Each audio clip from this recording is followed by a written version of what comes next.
കള്ള അങ്ങോട്ട് മാറി നിൽക്ക്. ഈ ഒരു ഒറ്റ ഡയലോഗ് മതി ഈ ആഴ്ചത്തെ ചിത്രം വിചിത്രത്തിൽ ഞാൻ ആരെക്കുറിച്ചാണ് പറയാൻ പോകുന്നതെന്ന് നിങ്ങൾക്ക് മനസ്സിലാക്കാൻ. അതെ, നമ്മുടെ മനസ്സിൽ എന്നും സ്ഥാനമുള്ള ഒരുപിടി നല്ല കഥാപാത്രങ്ങൾ നമുക്ക് സമ്മാനിച്ച സുകുമാരിയുടെ വിശേഷങ്ങളുമായി ചിത്രം വിചിത്രം. രാജശ്രീയുടെ മുത്തച്ഛൻ ലണ്ടനിൽ ചാർട്ടേഡ് അക്കൗണ്ടന്റ് ആയിരുന്നല്ലോ. ആണോ? Last time, that was in 1979. We flew via Dubai. ഇന്നലെ വരെ മൂങ്ങളെ പോലെ കൂനിക്കൂടി ഇരുന്നതുങ്ങളാ. ഇന്നിപ്പോ എങ്ങാണ്ടുന്ന ഒരു വളർത്തുപുത്രനെ കിട്ടിയപ്പോ ചിരിക്കുന്ന ചിരി കണ്ടില്ലേ? മനസ്സിൽ വിചാരിച്ച ഒട്ടനെ മുമ്പിൽ വരും. മാത്തൂട്ടിയെ, നീ ഇങ്ങനെ പോത്തിനെ പോലെ വെള്ളത്തിൽ മുങ്ങി കിടന്നോ? ദേ തോട്ടം നോക്കാനേ വേറെ ആണുങ്ങൾ വന്നിരിക്കുന്നു. നീ വേഗം എഴുന്നേറ്റ് വാ. വേറെ ആണുങ്ങളോ? അതാര്? ഇതാ മത്തൂത്തി. അല്ല മാത്തൂട്ടി.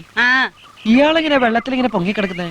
ആള് ശുദ്ധ പാവ, ഉള്ളിൽ ഒന്നുമില്ല, അതാ ഇങ്ങനെ പൊങ്ങിക്കിടക്കണേ. ചിത്രം വിചിത്രം വെള്ളി, ശനി, ഞായർ ദിവസങ്ങളിൽ രാത്രി കൃത്യം 10:30.